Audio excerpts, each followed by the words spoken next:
பிரபல சீரியல் நடிகை தேவி பிரியா சாலை விபத்துல உயிர் தப்பியிருக்காங்க. பெரம்பலூர் பக்கத்துல பஞ்சரான காருக்கு டயர் மாத்தும் போது பின்னால் வந்த வாகனம் மோதியதுல தேவி பிரியாவுடைய ஓட்டுநர் உயிரிழந்திருக்காரு. இந்த சம்பவம் தான் அதிர்ச்சி ஏற்படுத்தியிருக்கு. நடிகை தேவி பிரியா அவங்களுடைய சொந்த ஊரான தேனிக்கு சென்னையில இருந்து போயிருக்காங்க. அப்போ நள்ளிரவுல பெரம்பலூர் பக்கத்துல பாடலூர்ல அவங்களுடைய கார் பஞ்சர் ஆகியிருக்கு. பஞ்சரான காருக்கு டயர் மாத்தும் போது பின்னால் வந்த வாகனம் மோதியதுல தேவி பிரியா உயிர் தப்பியிருக்காங்க. ஆனா அவங்களுடைய ஓட்டுநர் உயிரிழந்திருக்காரு. சென்னை ஐயப்பன் தாங்கல் பகுதியை சேர்ந்த நடிகையின் ஓட்டுநர் முத்து கணேஷ் சம்பவ இடத்திலே பரிதாபமா உயிரிழந்திருக்காரு.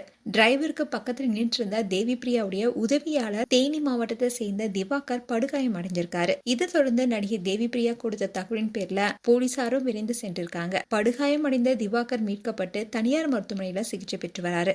ஓட்டுநர் முத்து கணேஷ் உடல் பிரேத பரிசோதனைக்காக பெரம்பலூர் அரசு தலைமை மருத்துவமனைக்கு கொண்டு செல்லப்பட்டிருக்கு. இதை குறித்து பெரம்பலூர் போலீசார் விசாரணை மேற்கொண்டு வராங்க. நடிகை தேவி பிரியா சின்னத்திரை மட்டும் இல்லாம பல படங்கள் நடித்து பிரபலமானவங்க. பல வருடங்களா இப்ப சீரியல் நடிச்சிட்டு வராங்க. அதோட இவங்க நிறைய நடிகைகளுக்கு டப்பிங்கும் கொடுத்திருக்காங்க. இன்னொருதான் தேவி பிரியாவுடைய கார் விபத்து பலருக்குமே அதிர்ச்சி ஏற்படுத்தியிருக்கு. அதுவும் தேவி பிரியா இந்த சம்பவத்தை குறித்து அழுந்துகிட்டே பேசியிருக்காங்க. அந்த வீடியோ சோஷியல் மீடியால வைரல் வருது.